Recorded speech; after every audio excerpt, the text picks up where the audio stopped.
to the final internal story that we need to catch ourselves telling ourselves that impact negatively on our results out there in the world of revenue generation and sales.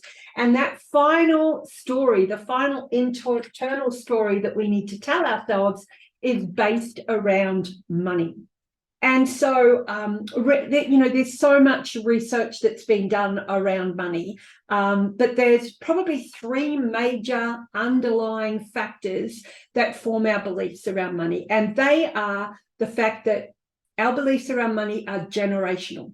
Okay, you just need to think about the generations that have gone before us. Our thoughts about money are very unconscious. So we don't even realize that we have these beliefs around money. And I'll go into that in a little bit in a minute. And the other one is that they're learned through childhood. And so those of us that have grown up in environments where perhaps, in my case, my dad worked, a couple of jobs at a time. We had everything that we needed. So you could say that we were comfortable, but we weren't wealthy at all. And so I remember this one particular time I was standing with my dad and my Uncle Andrew, and my dad was 6'3" and my Uncle Andrew was a police officer and he was 6 foot something as well. And I'm looking up to these guys and I have no idea what they were talking about. But what I remember is looking up and asking my Uncle Andrew how much he got paid. And my dad pulled me aside later and he said, "Don't you ever, ever ask anybody how much they get paid or who they vote for." So fast forward, a decade or so, and now I'm in a sales role and I'm having to ask money-based questions around budget, around spend, around, ROI, around all these financial money-based conversations that clearly there was a lack of congruence. Part of me was thinking, I had beliefs around this. And so therefore I wasn't showing up in the best possible way to win as much business as I potentially could.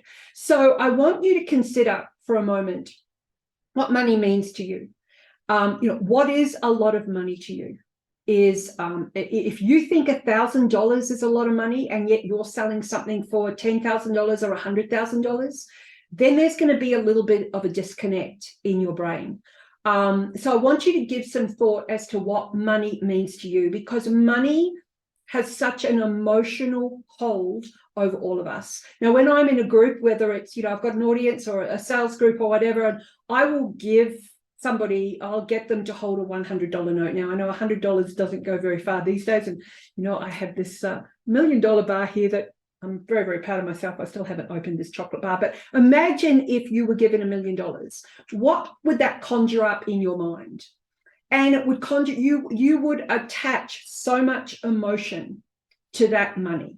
You would think of things you would buy. You would think of things you would do with it. There would be so much emotion attached to that. When in actual fact, it's simply a commodity. And we need to make that distinction, because if we don't, money will continue to dominate and control us. We need to get to the point where our beliefs around money are so healthy and so strong that enjoying money is okay, but it's what money means to us. And when we can control that, then we will be able to receive so much more money. So I want you to give some consideration to a couple of things, a couple of key points. When it comes to what you make money mean, do you have an avoidance feeling where you don't deserve money? Maybe you think that people who are wealthy are just lucky, but you don't deserve it. Is there part of you that worships money? So money is the be all and end all to you. That's not healthy either. What about money status? Like, do you have a keep up with the Joneses approach where money dictates who you are? Or are you simply frugal with money, like you're not tight, but you're frugal, like you're quite sensible? So, there's this whole conversation between debt and cash. So there's so much around money and the impact that it has on salespeople and the impact it has on the ability to generate revenue.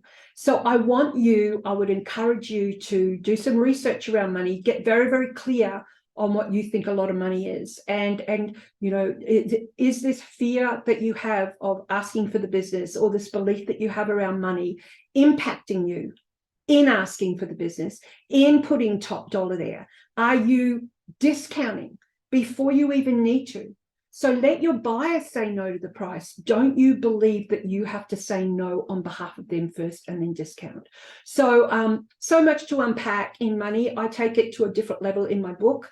And I would love for you to give some consideration, reflect on what money means to you and what a lot of money is to you.